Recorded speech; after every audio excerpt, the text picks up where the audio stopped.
دیکھی نہیں تھی، اتنا پیارا دانا میں نے کبھی ملاحظہ ہی نہیں کیا تھا۔ فرماتی ہیں جب اس کو پیس کر چکی میں روٹیاں پکائیں تو خوشبو دور دور تک پھیل گئی، اعلیٰ غذا بنی، بڑے بڑے کھانے بیویوں نے مل کے پکائے، چن دیے گئے۔ حضرت ابراہیم اٹھے تو لوگ کھانا کھا رہے، سجدہ شکر ادا کیا، اور جب سجدے میں گئے تو وحی آنے لگی، پھر رونے لگے۔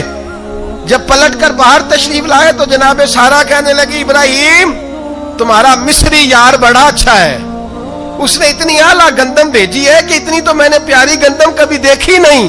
جناب ابراہیم مسکرائے، فرمانے لگی سارا یہ مصری یار نے نہیں بھیجی، یہ میرے عرشی یار نے بھیجی ہے، یہ میرے عرشی یار نے بھیجی ہے۔ بھائی مہمان نوازی مزاج تھا، ہاتھ لٹا دینا مزاج تھا، دوسروں کی اشکشوئی مزاج تھا۔ حضرت ابراہیم علیہ السلام کا طریقہ ہے قربانی، حضور نے ان کا طریقہ بیان کیا۔ اگر سال کے بعد قربانی دینا ان کا طریقہ ہے تو سارا سال غریبوں کو روٹی دینا بھی حضرت ابراہیم کا طریقہ ہے، سارا سال غریب کی نوکری کرنا یہ بھی حضرت ابراہیم کا طریقہ ہے، بھوکے کو کھانا کھلانا یہ بھی۔ میرے مصطفیٰ کریم سید عالم صلی اللہ علیہ وسلم سے صحابہ نے پوچھا حضور بہترین مسلمان کون ہے؟ بہترین مسلمان؟ تو حضور نے فرمایا جو سلام لینے میں پہل کرے اور غریب کو روٹی کھلانے میں سب سے اچھا ہو، وہ بہترین مسلمان ہے، زبردست مسلمان۔ ہمارے ہاں دعوتیں ہوتی ہیں تو امیروں کی، افطاریاں ہیں تو امیروں کی، اور میرے مصطفیٰ کریم علیہ السلام نے فرمایا بدترین دعوت ہے جس میں امیر بلائے جائے غریب نہ بلائے جائے، وہ بدترین دعوت۔ حضرت ابراہیم کا طریقہ رہا ساری زندگی مہمان نوازی۔ اور دوسرا ان کا مزاج تھا، اللہ سے پیار ہو گیا تھا نا، جب رب کریم سے محبت ہوتی ہے نا اور محبت کا احساس ہوتا ہے دل میں، پھر سجدے لمبے ہوتے ہیں۔ عام آدمی تو نماز بھی نہیں پڑھ سکتا، اسے خدا سے محبت ہوتی ہے وہ تہجد بھی نہیں چھوڑ سکتا۔ وہ یہ محبت کی بات ہے نا، جس کو پیار ہوتا ہے اس کی تہجد بھی ہے، اس کی اشراق بھی ہے، چاشت بھی ہے، اس کے عمرے بھی ہیں، اس کے حج بھی ہیں، اس کے بار بار کعبۃ اللہ کے دیدار بھی ہیں۔ یہ محبت الہی ہے، جوش مارتی ہے۔ ان لوگ سجدہ کرتے ہیں تو اٹھتے ہی نہیں، اللہ کے بندوں سے پیار کرتے ہیں، اللہ کی۔ حضرت ابراہیم کو رب کریم سے اتنی محبت تھی، اتنا پیار تھا کہ وہ آپ کی زندگی کے ہر پہلو سے چھلکتا تھا۔ ایک وقت ایسا آیا کہ اللہ تعالیٰ نے حضرت ابراہیم کو بہت زیادہ مال عطا فرمایا، اتنے اونٹ گنے نہیں جاتے، گائیں اتنی زیادہ کہ شمار نہیں ہوتی، بکرے بکریاں اتنی زیادہ کہ شمار، بہت زیادہ مال اللہ نے عطا فرمایا۔ اور ابھی کچھ عرصہ پہلے آپ پیچھے جائیں نا تو جو لفظ مال تھا وہ روپے پہ تو بولا ہی نہیں جاتا تھا، وہ جانوروں پہ بولا جاتا تھا۔ بہت زیادہ مال اللہ نے دیا، بکریاں، گائیں، اونٹ، بیل، بڑا کچھ۔ تو رب کریم نے فرشتوں سے فرمایا کہ واتخذ اللہ ابراہیم خلیلا، ابراہیم میرا دوست ہے۔ تو فرشتے کہنے لگے یا اللہ جسے اتنا کچھ دیا جائے اس نے دوست تو بننا ہی ہوتا ہے، تو نوازا ہی بڑا ہے، اتنا مال، اتنے کھیت کھلیان، اتنا کچھ۔ اللہ کریم نے فرمایا جاؤ آزمائش کر لو، امتحان لے لو۔ فرشتہ امتحان لینے پہنچ گیا۔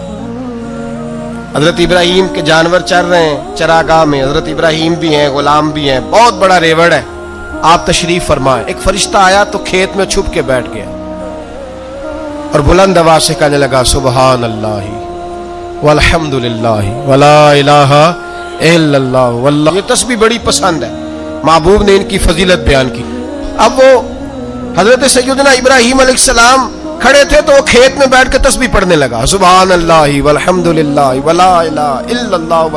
حضرت ابراہیم کہنے لگے یہ میرے رب کا نام کون لے رہا ہے، بڑی اس کی میٹھی آواز ہے، بڑی، کون ہے؟ ڈھونڈنے لگے، گھومتے گھومتے اس کے پاس چلے گئے، فرشتہ انسانی شکل میں، تو میرے رب کا ذکر کر رہا تھا؟ اس نے کہا میں ہی کر رہا تھا۔ فرمانے لگے یار ایک دفعہ پھر نہیں کرتا؟ تو کہنے لگا ابراہیم پہلے تو میں اپنی مرضی سے کر رہا تھا، تو کہتا ہے تو پیسے لگیں گے، پیسے ہیں تو کر دیتا ہوں۔ حضرت ابراہیم کہنے لگے بول تو کیا لے گا، میرے اللہ کا ذکر سنانے کا کیا لے گا؟ کہنے لگا جتنی بکریاں آپ چرا رہے ہیں ساری دے دے تو میں اللہ کا ذکر سنا دیتا ہوں۔ اور آپ نے فرمایا بس جا تیری ساری ہوئی میرے رب کا ذکر سنا۔ اور پھر شروع ہو گیا سبحان اللہ الحمدللہ ولا الہ الا اللہ واللہ اکبر۔ حضرت ابراہیم علیہ السلام کیف میں، یار پھر ذرا سنا، نہ علمہ وچ پھسا سانو، تو یار دی گل سنا سانو، ذرا دوبارہ سنا۔ پھر سنایا، ایک دفعہ پھر کہا، فرشتہ کہنے لگا بس جی آپ کے پیسے پورے ہو گئے۔ حضرت ابراہیم کہنے لگے چل ایک دفعہ اور سنا۔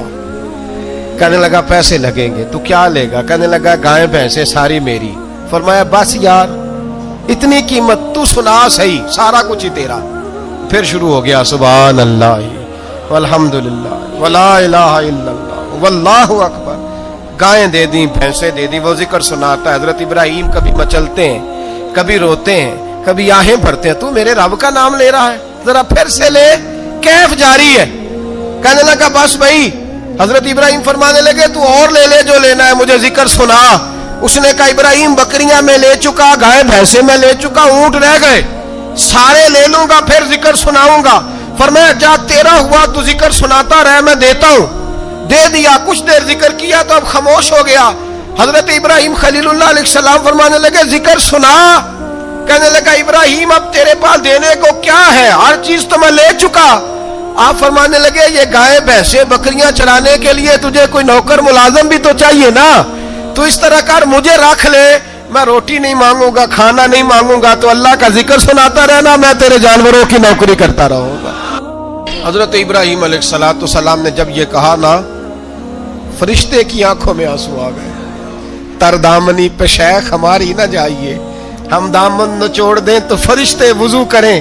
فرشتہ رو پڑا اور کہنے لگا ابراہیم مجھے سینے سے لگاؤ، آپ واقعی اس قابل ہے کہ اللہ آپ کو اپنا دوست بنائے، واقعی اس قابل ہے کہ رب آپ کو اپنا. حضرت ابراہیم علیہ السلام کا خدا سے محبت کرنے کا نرالا انداز. اور میرے بھائی یہی محبت انہیں میرے مصطفیٰ سے بھی تھی. ایک نبی گھر بنا رہا ہے، دوسرا بنوا رہا ہے. حضرت اسماعیل علیہ السلام پتھر اٹھا اٹھا کے لا رہے ہیں، جناب ابراہیم بنا رہے ہیں. جب خانہ کعبہ بن گیا تو کہنے لگے ربنا وابعث فیہم رسولا، اے اللہ اب اسے بسانے کے لیے اپنا آخری رسول بھی عطا فرما. نبی پاک فرماتے ہیں میں دعا ہوں حضرت ابراہیم کی. یہ قربانی حضرت ابراہیم کا طریقہ ہے. حضور نے اگرچہ نبی پاک کی اپنی سنت تھی، یہ بھی کہہ سکتے تھے سنتی و سنت ابیکم ابراہیم، میری سنت ہے اور تمہارے باپ ابراہیم کی سنت ہے. یہ نہیں فرمایا. جب صحابہ نے کہا قربانی کیا ہے، فرمایا سنت ابیکم ابراہیم، یہ تمہارے باپ ابراہیم کی سنت ہے. ہر صاحب نصاب پر قربانی واجب ہے. جو زکوٰۃ کا نصاب رکھتا ہو اس پر قربانی واجب ہے.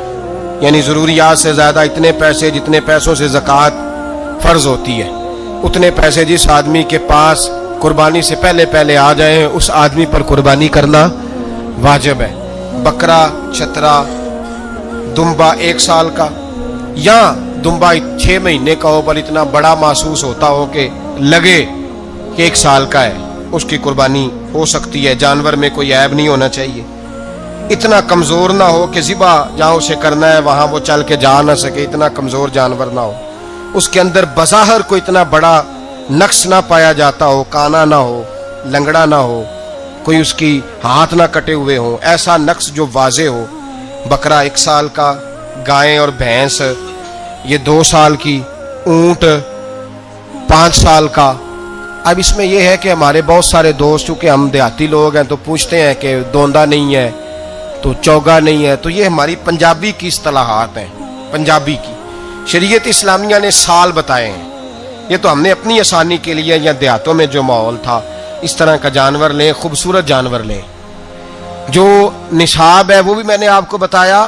لیکن ایک اور پہلو بھی ہے. نبی پاک صلی اللہ علیہ وسلم پہ زکوٰۃ کبھی فرض نہیں ہوئی، کبھی حضور پہ زکوٰۃ فرض نہیں ہوئی.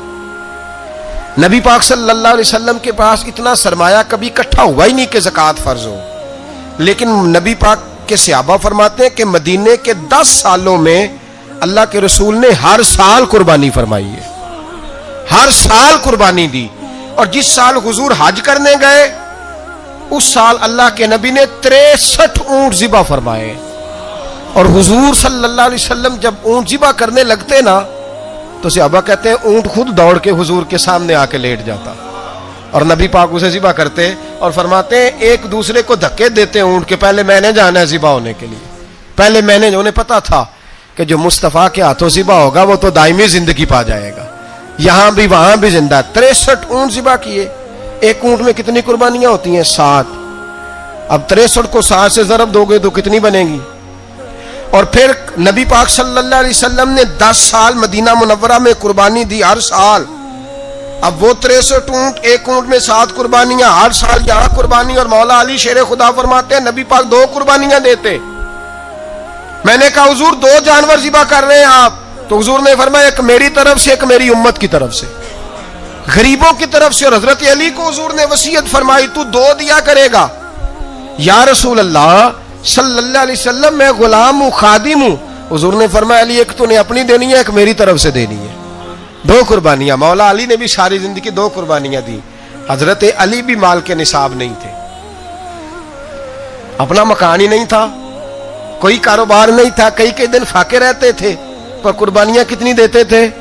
2۔ ہمارے پاس ویسے اگر سسرال میں، میکے میں، کزنوں میں کچھ شادی ہو جائے تو 50-60 ہزار کا خرچہ برابر ہے، وہ پکا ہے۔ اور قربانی کی باری غریب ہو گئے، سارے غریب ہو گئے، کہتے نہیں یہاں مشکل ہے۔ او خدا کے بندے، اللہ کے ساتھ تجارت کر، اس کے راستے میں 1 دے گا، رب تجھے 70 گنا اضافہ کے ساتھ عطا فرمائے گا۔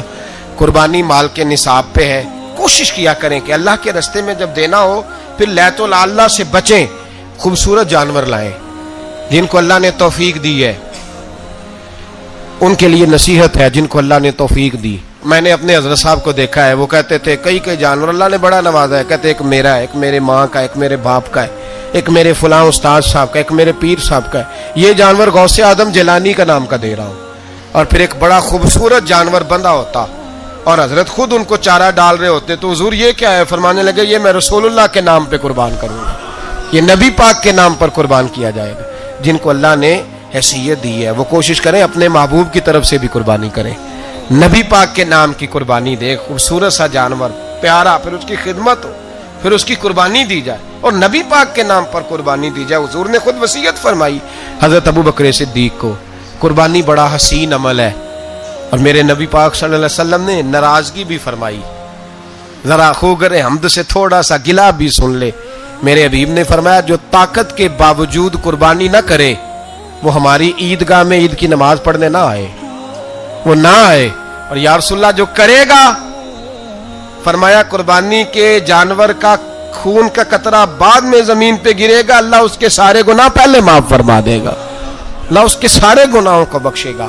قربانی کریں، خوبصورت انداز میں کریں، اللہ کی رضا کے لیے۔ بزرگوں نے لکھا ہے 3 حصے کرو گوشت کے، ایک گھر میں رکھو، ایک رشتہ داروں میں بانٹو، پڑوسیوں میں بانٹو، اور تیسرا فقط غریبوں کو دو۔ لیکن میں اکثر یہ سوچتا ہوں کہ ہمارے ہاں قربانی کرتا ہی وہ ہے جن کے گھر میں ہر جمعرات کو چھوٹا گوشت پکتا ہے، اور جن کے گھر میں ہفتے میں 3 دفعہ مرغی کا گوشت پکتا ہے، وہی تو قربانی دینے کے قابل ہوتے ہیں۔ تو وہ بھی اگر قربانی کے بکرے میں سے بھی تیسرا رکھنا چاہیں تو اجازت تو ہے، میں نے کہا سارا رکھنے کی بھی اجازت ہے، لیکن اگر آپ مہربانی کریں، کوشش کریں کہ یار ہم تو سارا سال ہی کھاتے ہیں، اور ہمارے یہاں جو گوشت تقسیم ہوتا ہے نا وہ بھی باری لگی ہوئی ہے، ادھر سے پلیٹ آئی تھی گوشت کی تو ادھر سے بھر کے چلی گئی، بھئی اس نے کی ہے، اس کو بار بار گوشت دینے کا کیا مطلب ہے؟ آپ یہ دیکھیں عزیزوں میں، رشتہ داروں میں، اور میں اگر تھوڑا سا آپ کی توجہ کرانے میں کامیاب ہو جاؤں تو سفید پوش لوگوں کو دیکھیں، کچھ سفید پوش ہیں، سفید پوش جن کے اوپر قرضے ہیں، بیماریوں نے جکڑ لیا ہے، گھر میں بڑے بڑے سخت مریض آ گئے ہیں، سفید پوش پہلے دیا کرتے تھے۔ آپ ان سے پوچھتے ہیں صاحب قربانی، تو بات کو ٹالتے ہیں، وہ کہتے ہیں سوچ رہا ہوں کوئی حصہ ڈال جائے، پردہ پوشی کرتے ہیں، کہتے ہیں کہیں حصہ رکھا ہوا ہے، پردہ پوش۔ اکثر وہ لوگ قربانی نہیں دے پاتے، اکثر دیا کرتے تھے اب نہیں دے پا رہے، کیوں؟ اس لیے کہ مشکلات ایسی آ گئیں۔ ان لوگوں کا خیال کریں، ان کے گھروں تک گوشت پہنچا کے آئیں، ان پر توجہ کریں۔ وہ سفید پوش آدمی کبھی ذکر نہیں کرے گا، کچھ تو ایسے ہیں جو خود پہنچ جاتے ہیں کہ ہمیں گوشت دیا جائے، لیکن کچھ سفید پوش ہیں لا یسألون الناس الحافا، اللہ فرماتے کچھ لوگ لپٹ لپٹ کے سوال نہیں کرتے، سفید پوشی کا بھرم رکھتے ہیں، کا مزاج نہیں۔